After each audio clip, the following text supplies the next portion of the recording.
Good day everyone, we are from Group 6 and let me introduce myself. My name is Dinda Permata as the narrator in this video. Today we are going to talk about postmodern literature or literature after the millennium era. Hope you enjoy it! The contents that we are going to discuss in this presentation are the social, cultural, and political conditions of the after-millennium literature, the most influential philosophers at that era, the dominant values in the literature, the literary trends, and then last but not least, the development of prose, poetry, and theater. Okay, please now find a comfortable seat and some snacks maybe, because it'll be a long story. Here we go. Now let's start with the first question. What are the approximate years of the after-millennium in literature? Basically, the very term postmodernism implies a relation to modernism, brought about by the disillusionment followed by the Second World War. Modernism was an earlier aesthetic movement which was invoked in the early decades of the 20th century. It has often been said that postmodernism is at once a continuation and a breakaway from the modernist stance. It is generally agreed that the postmodern shift in perception began sometime back in 1965 and is still continuing until now. Though the term postmodernism was first used in the 1870s, it was not widely used until the late 20th century and early 21st century. Alright, moving on to the next question. Do you have any idea of any influential philosophers who lived in this era? No? Okay, check this out. Willard Van Orman Quine. Quine's work concerned theoretical philosophy and logic.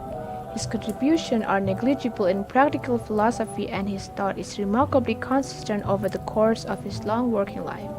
He has a single philosophical orientation, namely naturalism, and he made a major contribution to the development of logic, the philosophy of language, epistemology, and metaphysics. After establishing himself as a leading logician, he evolved into the quintessential language philosopher. He shared the commitment to the Vienna Circle to empiricism and the belief that philosophy should be pursued as part of science. In a famous paper, Two Dogmas of Empiricism in 1951, he argued that we must evaluate experiences against our entire body of beliefs in a holistic manner, abandoning any distinction between analytic and syntactic truths, and that no special status should be accorded to the mathematics and logic. He also emphasized the double role played by philosophers, first as the theory builders and theory users. In a logical point of view, Quine challenged the prevailing orthodoxies in both the philosophy of language and ontology. In his masterwork Word and Object in 1960, he treated natural languages such as German, Mandarin, English, and etc. as arising from socially instilled disposition to respond to socially observed stimuli. He then pinpointed some anomalies and conflicts to implicit in a language's referential apparatus, clarified semantic problems associated with the imputation of existence in the web of beliefs in 1970, written with James Julian. He also gave a splendidly clear and engaging introduction to analytic philosophy. Lastly, his Pursuit of Truth in 1990 gave a succinct summary of his philosophical position. And then the next one is David Kellogg Lewis. He was regarded as one of the most important philosophers of the 20th century because he has made significant contribution to philosophy of language, philosophy of mathematics, philosophy of science, decision theory, epistemology, metaethics, and aesthetics. In philosophy of mind, Lewis developed and defended a new version of materialism. He called this an identity theory, though the theory motivated the position known as analytic functionalism. He then developed detailed accounts of mental content and phenomenal knowledge that are consistent with his materialism. One branch of his metaphysics was his Hume-inspired reductionism about the nomological. He developed a position he called human supervenience, that the theory that there was nothing to reality except the spatio-temporal distribution of local natural properties. And he did this by showing in detail how laws, chances, counterfactual dependence, causation, dispositions, and colors could be located within this human mosaic. Lewis has published 4 books. The first one is Convention in 1969, which was awarded the Machete Prize for the best book by a philosopher under 40. Counterfactuals in 1973, and then one, The Plurality of Words in 1986, and then the last is Part of Classes in 1991. His numerous papers have been largely collected in 5 volumes from 1983 until 2000.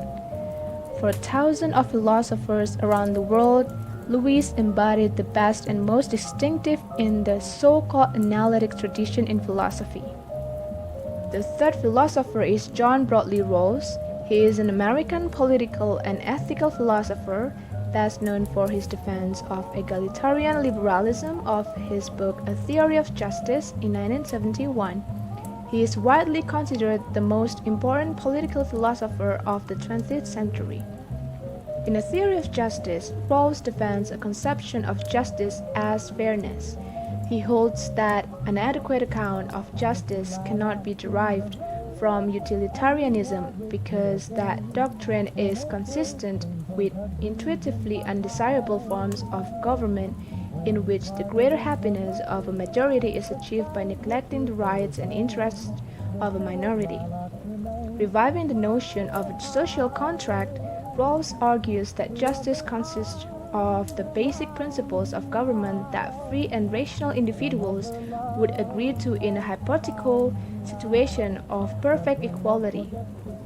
In order to ensure that the principles chosen are fair, Rawls imagines a group of individuals who have been made ignorant of the social, economic, and historical circumstances from which they come, as well as their basic values and goals, including their conception of what constitutes a good life. After knowing 3 of the important philosophers behind the postmodern literature, let's talk about the social, cultural, and political conditions during this era. As we already know, the social, cultural, and political conditions play a big role in the development of postmodernism literature. Postmodernism incorporates the idea that the world is in a state of incompleteness, especially because of World War II. Postmodernists believe that there are many truths and that knowledge comes from perspective. Stemming from this is the tendency for postmodernists to have a skeptical approach to culture, literature, and art, often leading to the movement to be associated with deconstructionism. In political terms, postmodern authors were very frustrated for World War II, aka the Cold War, and conspiracy theories. According to their beliefs, war was replaced by other issues such as death, violence, misery, happiness, hope, and even absurdity. Novelists and playwrights of the 1950s, often called the angry young men, the expression of deep dissatisfaction with British society, combined with despair that anything could be done about it. In the United States, the 1970s and 80s were marked by the continuation of the Cold War and its proxy wars around the world, as well as a rise in both conservatism and liberal social movements at home. The Cold War ended with the collapse of communism, and after the Cold War, however, the world was dangerous and unpredictable. U.S. military and political institutions had to scramble to deal with new and unexpected threats to American and global security. In the 20th century, most English writers chose to focus on aesthetic or social rather than political problems. The 1960s was a decade of hope, change, dissatisfaction, and war that witnessed many important shifts in American culture. Various groups such as African Americans, American Indians, LGBTQ people, and women organized to change discriminatory laws and pursue government support for their rights. These movements continued into the early 1980s. They are focused on trying to find and create meaning in a chaotic world, but the literary movement that followed in the middle 20th century took a markedly different approach. Postmodern literature looked at the unpredictable world surrounding it and simply decided that there was no meaning. Postmodern literature celebrated the meaninglessness of the world. It blurred the lines between reality and fiction and had fun doing it. The rejection of theme and meaning in postmodernism work is often because many of its authors and artists fail to see a singular meaning in the broken, disastrous world around them. Instead, it often enjoys poking fun at those who try to find meaning themselves. Postmodernism developed as a response to the contemporary explosion in electronics and communication technologies and its revolutionizing of our old world order. Although this approach can be found in some of the literature of the time, the writing during this period was very diverse. This was a turn away from the well-made plays of the previous generation. Postmodernism rejects concepts of wholeness and unity. The emerging local quality of culture is obviously shared by the epistemological and ethical structures of the time. Situationalism not only defines the culture at large but the behavioral sciences too. Postmodernism gives voice to the insecurities, disorientation and fragmentation of the 20th century Western world. The Western world in the 20th century began to experience this deep sense of security because it progressively lost its colonies in the Third World, worn apart by two major world wars, and found its intellectual and social foundations shaking under the impact of new social theories and developments such as Marxism and post-colonial global migrations, new technologies, and the power shift from the Europe to the United States. Wow, that was a lot of information, wasn't it? I know. Just relax and take a deep breath. Grab some coffee, candy, or something to get your energy back because there's still a long journey ahead. Okay, this time we are gonna talk about the dominant values in the postmodern era. After discussing the several conditions in previous slides, can you guess what kind of values that might be raised in this era? To answer that question, insecurities, disorientation, and fragmentation of the 20th century Western world are things that are majorly conveyed through postmodernism literature. Unlike modernism, postmodernism or after-millennium literature celebrates fragmentation as it is one of the possible ways of existence. Impressive, right? Moving on to the next part. What is the literary trend in the postmodern era? So, generally, the postmodern era often relies on fragmentation, paradox, unreliable narrators, often unrealistic and downright impossible plots, parody, paranoia, dark humor, and authorial self-reference. To get a deeper understanding, go check out these examples. Story number 1, Waiting for Godot by Samuel Beckett. Beckett's theater of the absurd emphasized the disintegration of narrative. In the play Waiting for Godot in 1953, Beckett creates an entire essential narrative featuring two characters who contemplate their days as they wait for the ambiguous Godot to appear. However, he never arrives, and his identity is not revealed. The English-language version of this play premiered in London in 1955, and in a poll conducted by British Royal National Theatre in 1998, Waiting for Godot was voted the most significant English language play of the 20th century. In number 2, there is If on a Winter's Night a Traveler by Italo Calvino. This book investigates the nature of change, coincidence, and the interdependence between fiction and reality, and an excellent example of a meta-narrative. Published in 1979, If on a Winter's Night a Traveler appeared near the end of Italo Calvino's career. This literary work is considered one of his greatest, especially for the non-traditional style and structure that almost splits in the face of traditional novels.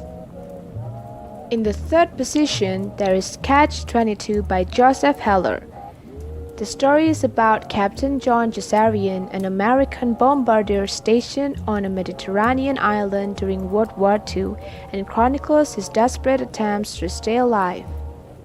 It tells many storylines out of chronological order, slowly building the story as new information is introduced.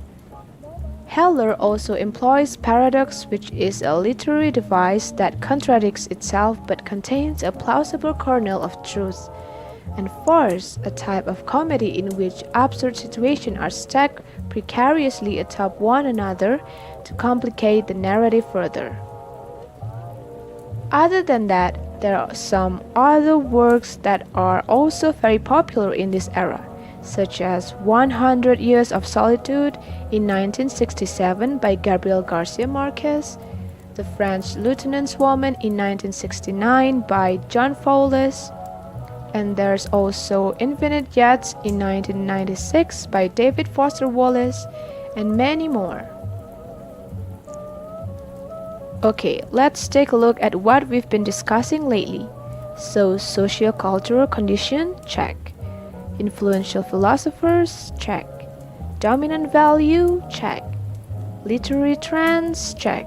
And if I'm not mistaken, since we have 5 contents today, it means one more to go, right? Hang in there, guys, it's almost over. Okay, right now we are going to discuss trend and development of prose, poetry, and theater during the postmodern era.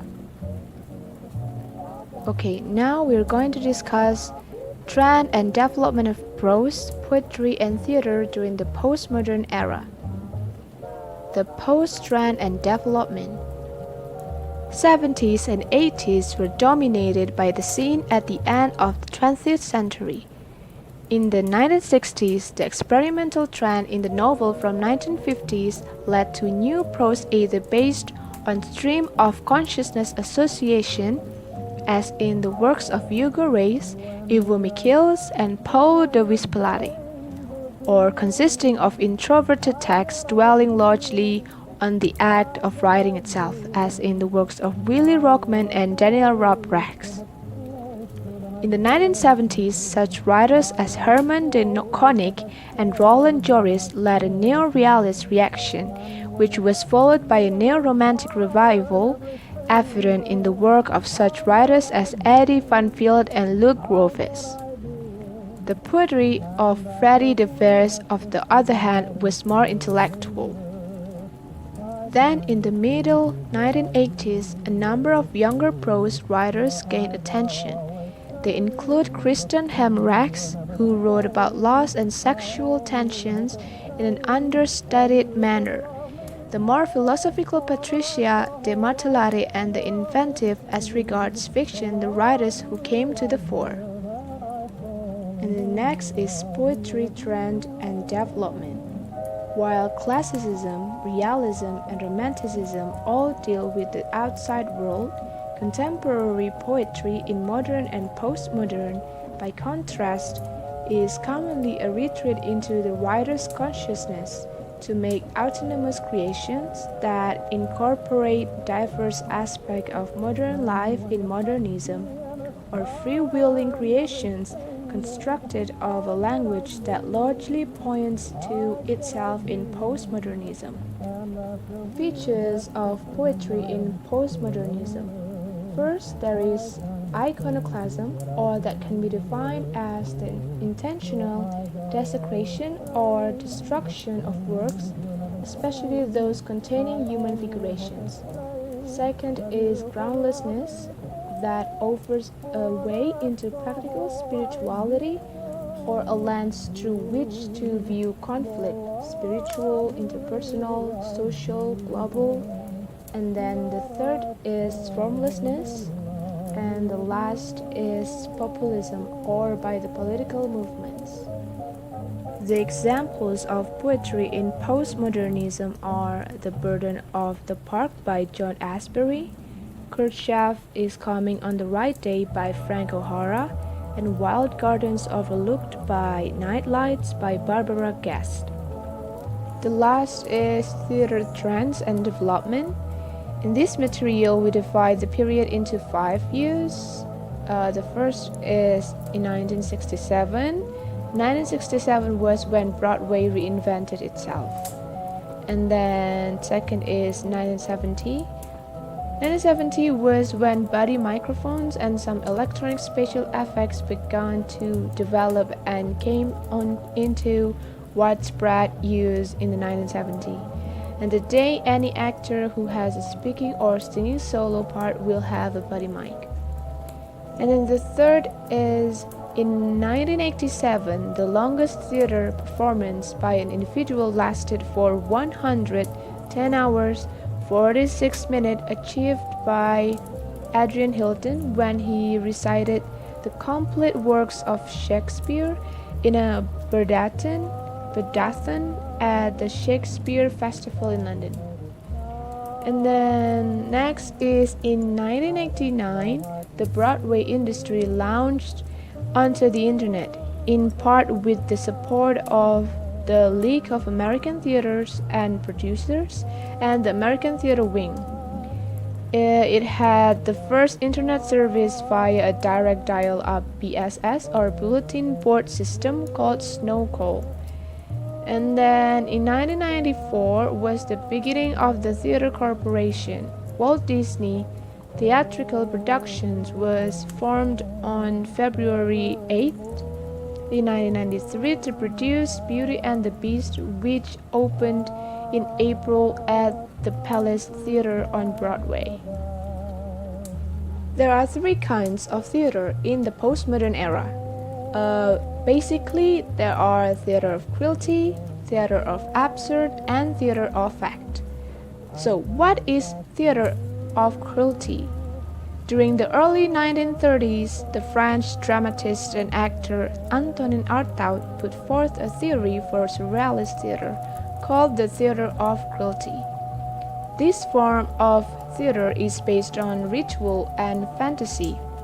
It launched an attack on the spectator's subconscious in an attempt to release deep-rooted fears and anxieties that are normally suppressed, forcing people to view themselves and their natures without the shield of civilization. This theater usually minimized the use of language by emphasizing screams, inarticulate cries, and symbolic gestures.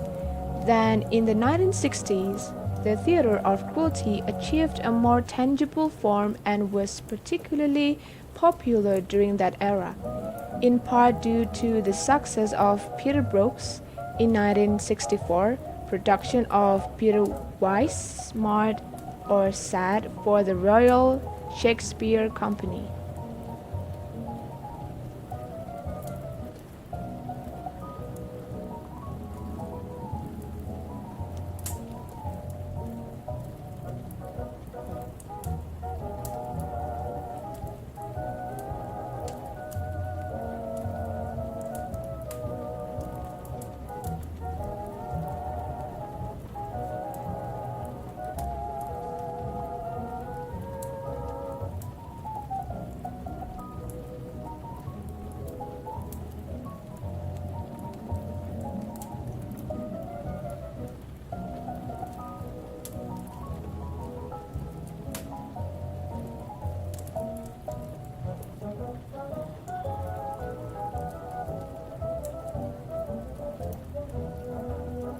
Secondly, There is theater of absurd. Theater of absurd comes from the post-war mode of disillusionment and skepticism expressed by a number of foreign playwrights living in Paris. Although they did not consider themselves as belonging to a formal movement, they shared a belief that human life was essentially without meaning or purpose and that valid communication was no longer possible. The human condition, they felt, had sunk to a state of absurdity. This term was used most prominently by the French existentialist, novelist, and philosopher Albert Camus. Some of the first plays of the theater of the absurd, as the school came to be called, were concerned with the devaluation of language, such as Eugene Ionesco's Cantatrice Kauf, the bald soprano or the bald prima donna, and then Arthur Damanov's Invasion, The Invasion, and Samuel Beckett's Waiting for Godot. Lastly, there is the theater of fact. Theater of fact is an uncompromising method of bringing social issues to the stage. In this case, the presentation of factual information usually took precedence over aesthetic considerations. Real events were reconstructed and interpreted either through fictional revision or through the use of authentic documentary materials. For example, transcripts of trials, official reports, and lists of statistics. These forms became popular in the 1960s through works such as Rolf Hochhardt's Scriptwriter in 1963 with The Representative. And then another example is Peter Weiss' Ermittlung in 1965 with The Investigation, Heiner Kipphart in 1964 with In the Matter of G. Robert Oppenheimer, and then in the Royal Shakespeare Company in 1967 with the US. Moving on to the next material. What was the characteristic of a play written in the postmodern era? So first of all, postmodern drama presents the condition of the human subject as essentially the center, an idea central to the post-structuralist theories. Secondly, exploitation of the linguistic indeterminacies and semantic pluralities to the effect of establishing the link between the sign and the referent, the signifier and the signified. Next question. What do you think are the themes and the issues in this era? Do you have any idea? Well, in the 1960s until 1980s, there are 5 themes and issues that are found in general. The first one is the embrace of randomness. Postmodern works reject the idea of absolute meaning and instead embrace randomness and disorder. Postmodern novels often employ unreliable narrators to further muddy the waters with extreme subjectivity and prevent readers from finding meaning during the story. The second one is playfulness. While modernist writers mourn the loss of order, postmodern writers revel in it, often using tools like black humor, wordplay, irony, and other techniques of playfulness to dizzy readers and muddle the story. The other theme is fragmentation. Postmodernist literature took modernism's fragmentation and expanded on it, moving literary works more toward college-style forms, temporal distortion, and significant jumps in character and place. The fourth is metafiction. Postmodern literature emphasized meaninglessness and play. Postmodern writers began to experiment with more meta elements in their novels and short stories, drawing attention to their work's artifice and reminding readers that the author is an authority figure.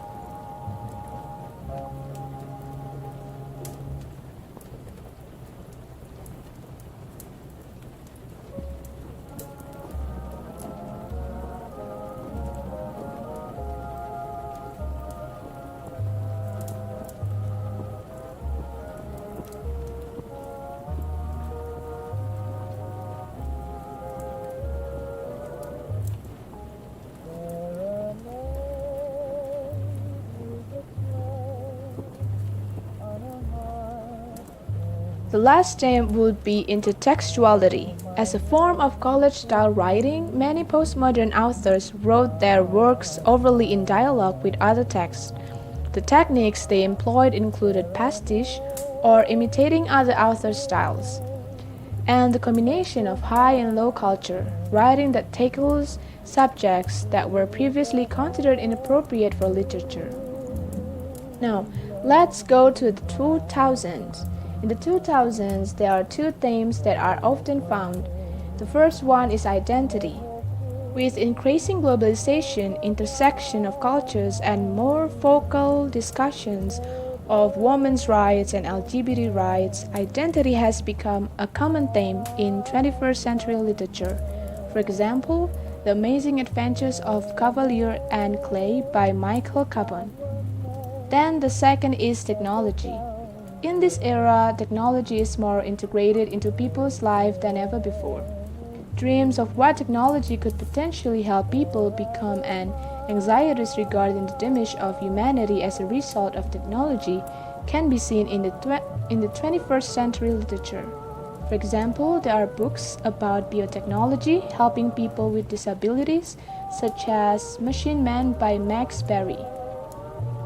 Finally, let's move on to the next part that also will be the last part of the video. Some notable figures and their works.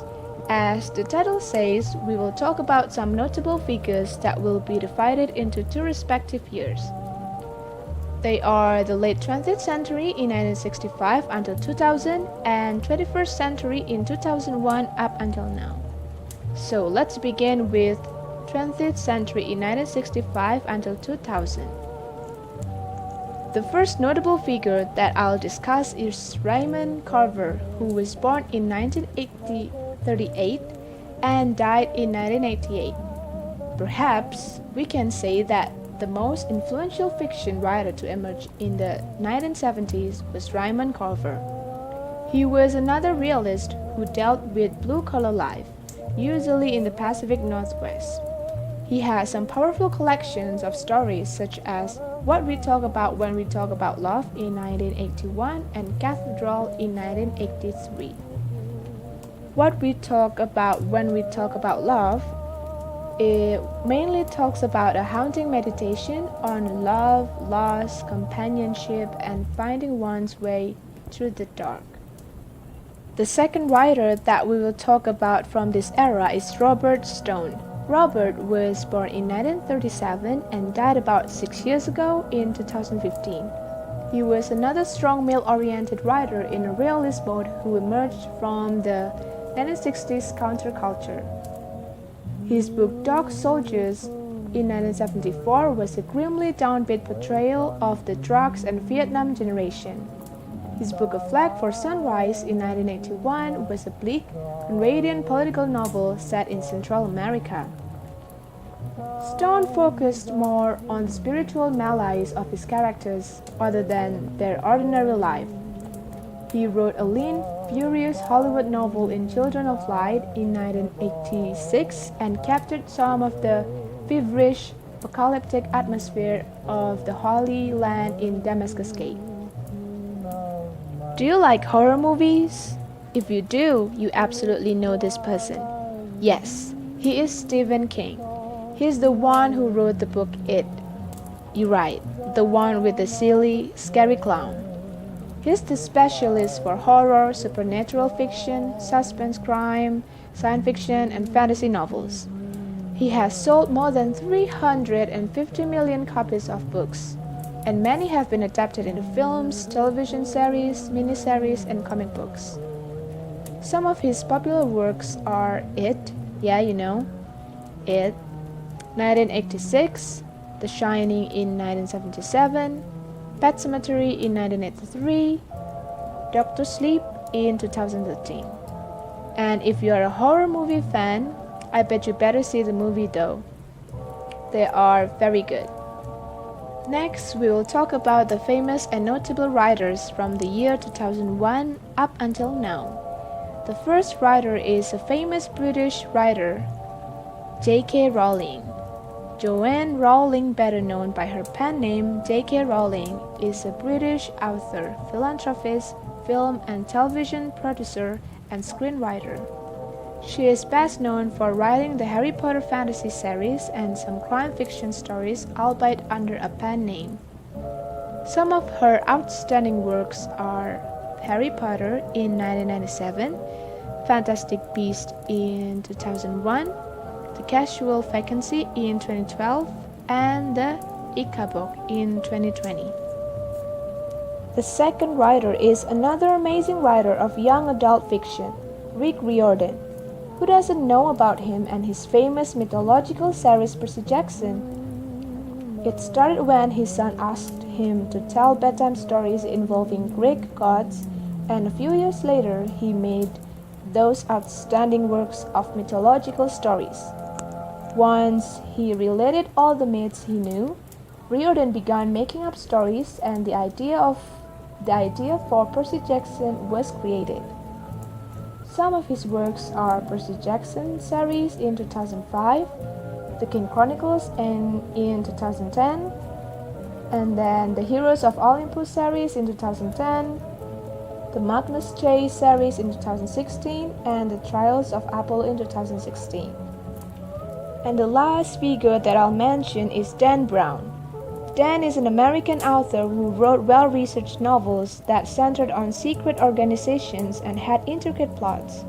He was best known for the Robert Langdon series, which notably included The Da Vinci Code in 2003, a thriller that centers on art history, Christianity's origins, and arcane theories. The Da Vinci Code proved controversial, and many theologians and art scholars dismissed Brown's notions. The novel, however, proved immensely popular with readers. By 2009, more than 80 million copies had been sold, and editions were available in approximately 40 languages. Some of his works are The Da Vinci Code in 2003, Angels and Demons in 2000, The Lost Symbol in 2009, and Deception Point in 2001.